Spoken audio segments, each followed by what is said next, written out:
Dr. Anthony Harper here, blessed to be with General Amir Avivi with Israel Defense Security Forum. Thank you for joining me today, General Avivi.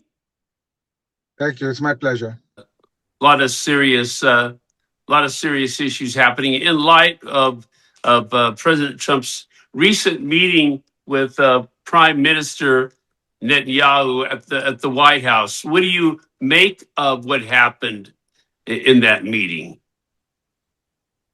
So obviously, nobody really knows exactly what went on in the meeting, but I can assume that Israel sent several very clear messages. One is that Iran is producing ballistic missiles around the clock and has the intention to shoot at Israel to retaliate, to take a revenge after the 12-day war. And Israel might need to attack even before the U.S. is ready. It's something that we need to take in account. Also, of course, sending a clear message that there cannot be any negotiations that don't include the ballistic missiles and the funding of the proxies. And of course, also the massacre of the Iranian people. And even talking about the nuclear issues, Iran is not agreeing to stop enriching uranium, is not agreeing to take out of Iran the enriched uranium they have. So obviously the message is the Iranians are playing around. They're not going to adhere to anything. And the right thing to do is seize the moment and bring down this regime. I think this is the message Israel is conveying. I know there's a General Jack Keane that's been on different television programs in the U.S., and that U.S. general said that President Trump is actually and should take advantage of this prime opportunity. And of course, I know a lot of people.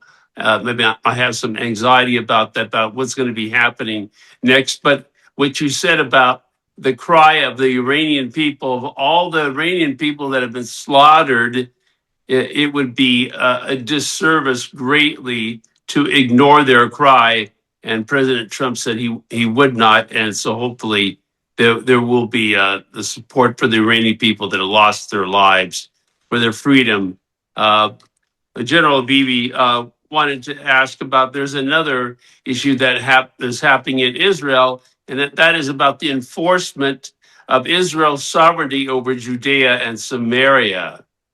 I've heard some opposition from President Trump to that fact of not supporting annexing the Judea and Samaria, but Israel has been experiencing a lot of terrorism from the Palestinian Authority in areas, especially Area A, and then in some other areas.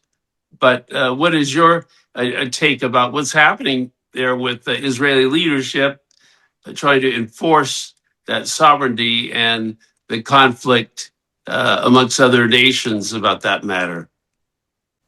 We're talking about the land of Israel. We're talking about the most strategic areas in the land of Israel, the mountains of Judea and Samaria, that comprise most of the center of Israel. And without them, Israel cannot exist, cannot thrive. It cannot exist from a spiritual point of view, and it cannot exist physically. So obviously, Israel must have sovereignty over the Jordan Valley and the mountains of Judea and Samaria. Israel, from the Mediterranean Sea to the Jordan Valley, or as people like to say, from the river to the sea, all of Israel, end to end, 45 miles. That's it, 45 miles. It's not even a city. And how can somebody think that we cannot be sovereign in such a small area, a country that, needs to be viable? So Israel is pushing sovereignty at the moment on a practical level, building farms and towns and bringing more population to the area. But it's time that the administration does really an historical thing to secure Israel for generations to come, and agrees for Israel to apply its law formally in these areas, while keeping self-governance in the Arab Palestinian cities. It can be in the form of like Emirates, clans, like we're working now in Gaza. The the Palestinian Authority is detested among the Palestinians. They want to get rid of them. They are corrupt. They are terrorists. They produce endless amount of terror. It's time to work with the local families and find a different solution, just as we are doing now in Gaza. So I think there is an historical opportunity to really make sure that we do the right things to secure Israel for the long term. What was your response to evangelical Christians they're calling for support for Israel's sovereignty over Judea and Samaria because it is strategic biblically?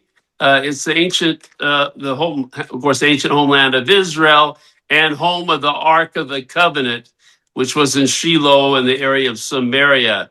Any comment to the evangelical Christians that are calling out for that reason for supporting Israel's sovereignty over As I that area? said, we need this area spiritually and physically. And when I say spiritually, it's obviously the connection to the Bible, to, God's promise of this land to the people of Israel. All our history is on these mountains. Every single event almost that happened in the Bible happened on these mountains. It's a Bible belt.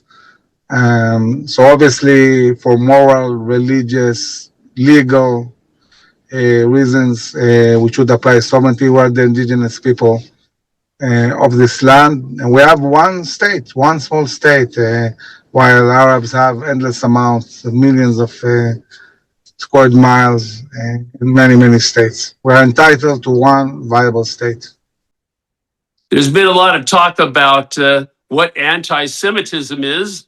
I was just watching a video of Dinesh D'Souza. I don't know if you know who Dinesh D'Souza is, but the anti-Semitism spokesman in Israel, last name of Chikli, called a special meeting. In this conversation about anti-Semitism, I'm curious if you've ever heard anti-Semitism defined as a spiritual issue of hatred for Jewish people or people that align themselves with the Jewish cause or their right to the land. Well, anti-Semitism is very, very old and has taken different shapes throughout history. We saw anti-Semitism that came from religious arguments, accusing the Jews of killing Jesus and things like that. And later on, we saw with the development of science, the time of the Nazis, and treating it from a point of view of, a racial point of view, and looking at the Jews as a problem racially, and now we see it more from a legal point of view, and accusing Israel for being occupiers in their own land. So it's evolving, it's changing, but at the end of the day, it's the same terrible anti-Semitism we have seen again and again. And we need to be strong and resolute and thrive and be connected to our values as the people of Israel in our land. Another view that I've heard about, or definition of anti-Semitism, is regarding jealousy of Israel, of jealousy of the Jewish people, or anyone that supports the Jewish right to be in the land. There's a lot of talk about Israel as an occupier, and really that I see is the jealousy of the Jews to be there and blaming Israel for all this. Yeah, I think that, looking at the Jewish people coming back to the land of Israel, just as our prophets prophesied, and realizing that, actually we are the chosen people, and there are people who don't like this idea of the Jews, being special, loved by God, seeing them thrive and prosper amid any danger and amid any war. And even in these 2 years of war, it's amazing to see how Israel is emerging stronger, and our economy is thriving, and the army is much stronger, and we're becoming a regional and even global power in some aspects. And this is after, we were fighting and we're still fighting in 7 fronts, trying to destroy us. And the more they try, the stronger we get. This is the reality. And I think they're pretty upset about that. Along with these issues regarding anti-Semitism, how would that be interacted with this board of peace? There is concern about Qatar being the funder of October 7th, but yet Qatar, a very anti-Semitic country, is on this board of peace. What do you make of Qatar about this? Have you heard that Qatar has apologized for being a funder of terrorism, or that they have stopped all their funding of terrorism in any way? No, I don't see Qatar apologizing. I think it's the same country that is undermining both the Israel and the U.S., buying with money, universities and impacting on education in a very negative way and trying to buy politicians. This board of peace, it's something that doesn't have really a real impact on what's going on the ground. On the ground, Israel is controlling fully 53% of the Gaza Strip. The remaining areas are controlled by Hamas. And at this present moment, after receiving all our hostages and finding all our hostages, it's time to dismantle Hamas. And we expect to see very clear timetable for Hamas to lay down their weapons. And if they don't lay down their weapons, the IDF already prepared the plans to maneuver again, to go into the remaining areas of control of Hamas and destroy this organization. Without hostages, I think the IDF can do it very fast and swiftly. Okay. Well, some would say that the Board of Peace is an oxymoron, how you could have Turkey and Qatar and some other countries that have been hateful of the Jewish people in Israel as really participating in this.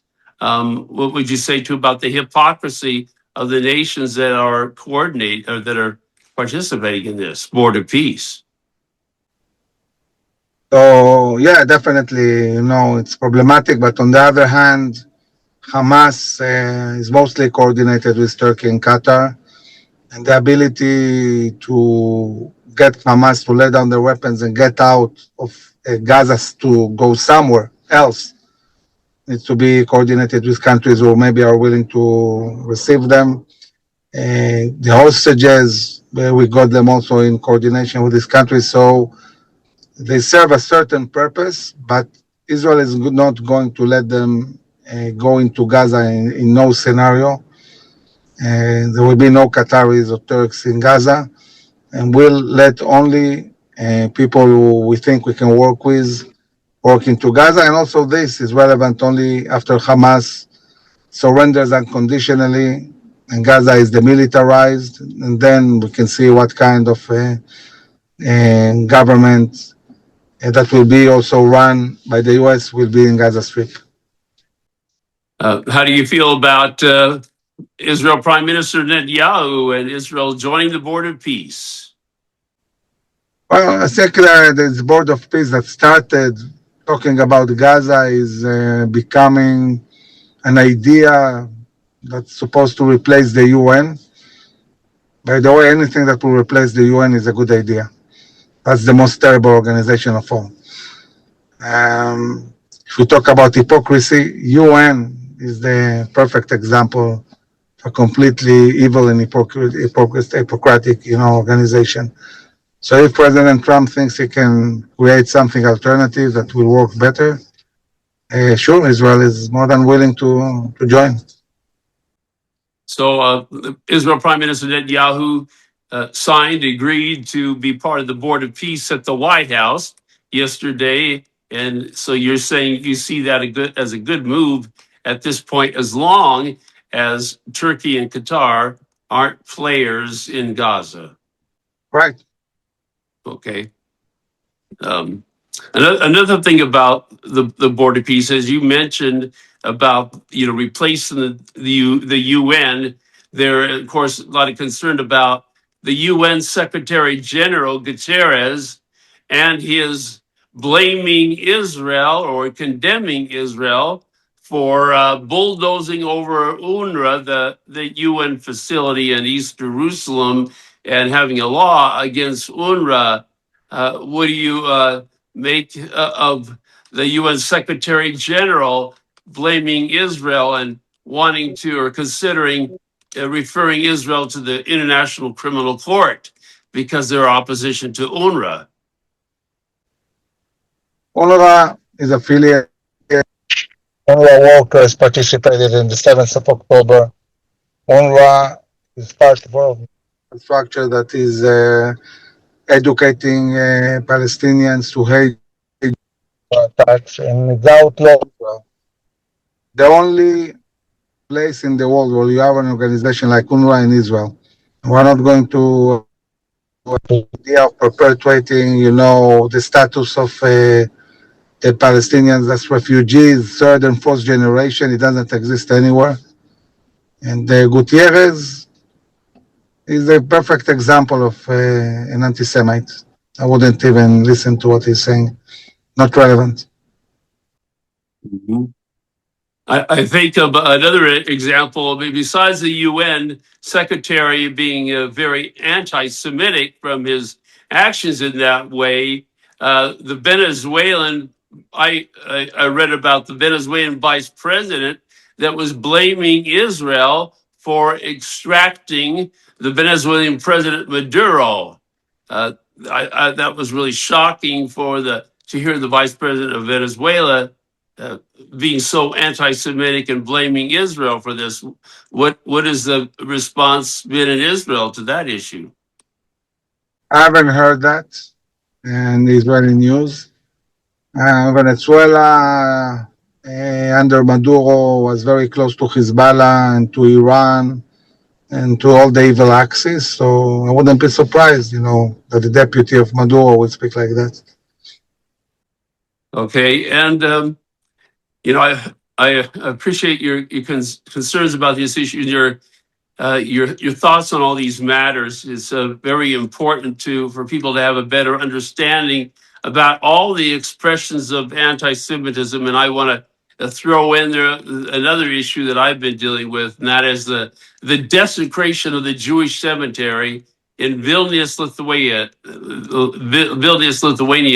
The way that Jewish people are treated in death and life, and these cemeteries being desecrated is very disturbing. And have you heard about Jewish cemeteries being desecrated? Yeah, so look, anti-Semite events are happening all over the world. And we've seen even 2 years before the war that anti-Semitism reached a level very similar to the level before the Second World War and the Holocaust. And since the 7th of October, this only grew exponentially. As optimistic as I am about the future of Israel and what will happen after the war, and the fact that Israel, after the war, will go into a kind of golden age, I'm afraid that it seems like anti-Semitism is just growing exponentially. I don't see it stopping. I think that Jews around the world are in a grave danger. And we need to see, on one hand, how Israel is more proactive securing them and also their own states. But also, I think we have to prepare for massive waves of migration to Israel, of Aliyah, of Jews. I think it's a prospect that we understand is very relevant in the coming years amid this big crisis, and also due to the fact that in Israel things are going to be much, much better. I mentioned before about a form of anti-Semitism being expressed in the hatred of the Jews living in their own land, blaming Israel as an occupier. And related to that issue, there's this two-state, I referred to delusion, the two-state idea that somehow so-called Palestinians are going to be able to occupy space or that they deserve to be occupying space. What do you see as the outcome or the future of this two-state, I call a delusion, being played out? I always want to meet a person that thinks he can stick two states in 45 miles. I need to be a genius to do that. And I think that, at the end of the day, Jews or Israelis that, refer to their own land as occupied cannot explain why they should be in anywhere in the land. You have only one truth. Either we are the people of Israel and this is the land of Israel, or we are not. I think we are the people of Israel and this is the land of Israel. And this is our ancestral homeland and we're the indigenous people of this land.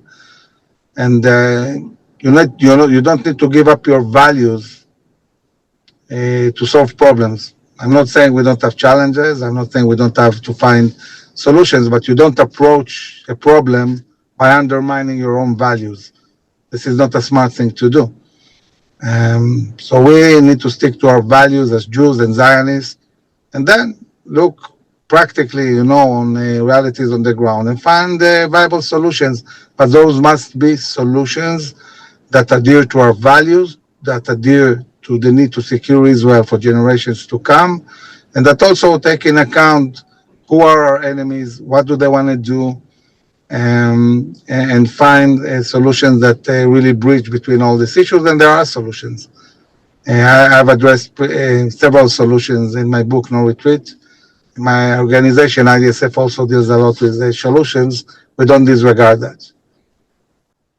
And I've made these statements in light of evangelical Christians' concern about the way Israel is treated regarding their land. It's related to the Jewish scripture prophet Joel, the Jewish prophet that talks about God's anger towards anyone that supports scattering his people and dividing up his land. It's in the prophet Joel, chapter 3, verse 2. That's an important background information for those that may have not heard about that, and that's the reasoning for bringing up this so important issue.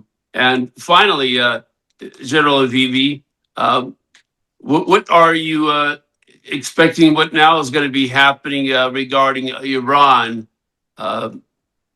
Do you have any responses from people in Israel, what they are expecting in light of President Trump's meeting with Prime Minister? So even prior to the meeting, I think that a war with Iran is imminent, and we have an historical opportunity to bring down this regime. As long as this regime exists, they will all the time push towards the complete destruction of the state of Israel and the U.S., and they are a big danger to the whole globe. You cannot just kick the can down the road and, get some agreement, and then they will build themselves again and let them rebuild all their capabilities when they are so weak at present. So I think that Israel and the U.S. hand to hand need to fight this regime, win decisively, liberate the Iranian people, from this terrible, vicious regime, and really create a new reality in the Middle East and globally. And this will create the terms needed to really move towards peace agreements and prosperity in a completely different era. If people have any questions, or if they want to get more information about IDSF, how can people find you on the internet? Our website is idsf.org.il. We also do a daily briefing, which people can subscribe to. Very accurate information on the everyday events in Israel. We work very closely with the government. Our big grassroots movement of officers and commanders is embedded everywhere in the defense establishment. So we are really able to bring very relevant information, but information that comes from also values, connection to Judaism and Zionism, and a lot of resolution and strengths and optimism about the future of Israel. Thank you, General Avivi, for joining us or our audience And I invite people to pray for the peace of Jerusalem, to pray for Israel, and blessings for you, General Avivi, and your family and all of Israel. Thank you once again. Thank you very much.